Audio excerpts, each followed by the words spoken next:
Hello, church. Good to see you here today. I'm with my brother Jeremy. And Jeremy, what I want to know is what happened this last weekend with all our community parties. Yeah, so we had 8 community parties happen this past weekend. We have a couple more coming still, one in Indian Battle Heights this weekend on Saturday, and then one for you at the end of September. That's right. One more week after that. Yeah. So that's awesome. But it was great. So far we have right around 700 people that have come out to our community parties, all throughout our southern Alberta region. Yeah. And probably one of the coolest things besides the number of people is just the engagement that I got to see. So everything from like big official parties down to smaller kind of block parties happened where people weren't comfortable, kind of inviting 100 people. So we had, what did that look like? Yeah, so somebody in Copperwood just decided to invite the people on their cul-de-sac and to bring their barbecues out to the end of their driveways.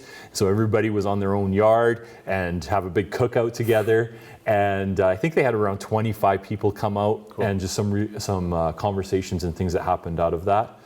In Lakeview, which was an official community party, we had just really great connections. So after the party was over, just seeing neighbors, continue to talk on driveways and on porches and stuff, just awesome. That's awesome. That happens all the way through. That's the stories I'm hearing. So. And actually, one of my buddies who watches our online services up in Cochrane, he put on a party there, and he actually got to pray with one of his neighbors up there. Yeah. So it's not one of our official parties, but we influenced that up there. It was our idea. What can happen? That's right. And that's really the foundation of this, is building relationship. Yeah. We have one identified value here. We'll probably identify more down the road, but that is to build relationship. And so this began the process. What's next, Jeremy, for us? Yeah, so I was thinking originally that we'd start planning something for Christmas. That would be a time when people are looking to connect, and Christmas is a significant time in our calendar year.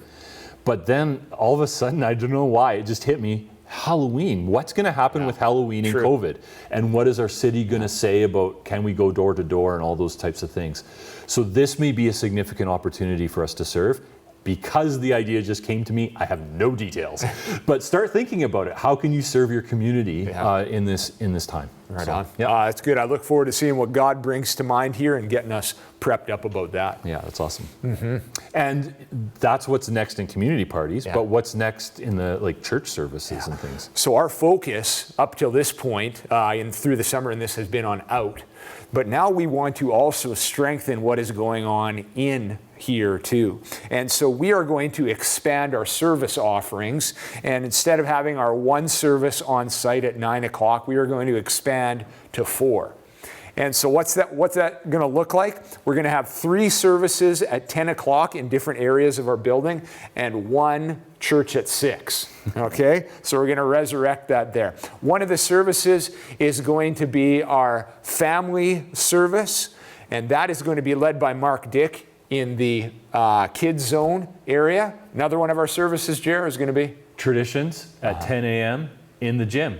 That's right. And if you know what Traditions is, it's Traditions again. Yep. And then we're going to have a third service at 10 o'clock. It is going to be our worship service in the worship center there, and that's going to continue on in that pathway.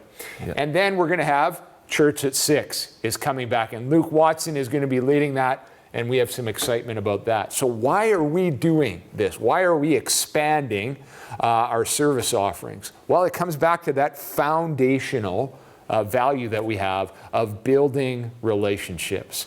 And over this time, one of the things that we have been missing a lot and people have been calling out for is greater relationship and further relationship. So how are we going to see that happen in these services, Jer? Yeah, obviously when we're together in the same room, it increases the immediacy of our relationships, right? Rather than just being through a screen. But also, we want to get people into smaller groups because winter is coming and relationship is going to become even more important as the days get shorter and colder. And so we think that as we gather in these medium-sized groups, it'll allow us to get to know some people and invite some people into these smaller group relationships. So come on out to these services, and then start thinking about who do I want to be in small group with That's as we go exactly through the right. winter. Yeah. So you have an opportunity there, particularly at the tradition service, to get together with people who have the same value in that way there. And then in the family service, if you have kids, young kids, you can come, you can gather together as a family and connect with other family members. And our goal is going to be to get you into smaller groups where you can engage in this way, because we know that discipleship happens best in small groups. And in fact, the smaller the groups, the better. So we'll be helping in that way, and it's going to sustain you. So we're looking forward to that into this next season of life. So those services are not going to start here on the 20th, but they are going to start right away here on the 27th, and we are going to walk them all the way through our Teach Us to Pray series, which is coming up. So church, we look forward to that. Take note of that. Watch for more information about that on our services. Look for this online. We look forward to seeing what God is going to do in your life and draw you to Himself. For more details about those services, here's Levi.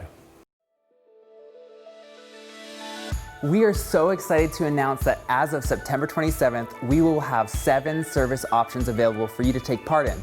Some of these options are brand new, so listen in as you won't want to miss these details. We have 2 online service options, one at 9 a.m. and one at 11 a.m. These services can be found on our church website, our YouTube channel, or on Facebook. We'd love for you to join in with the chat on Facebook as we do church together.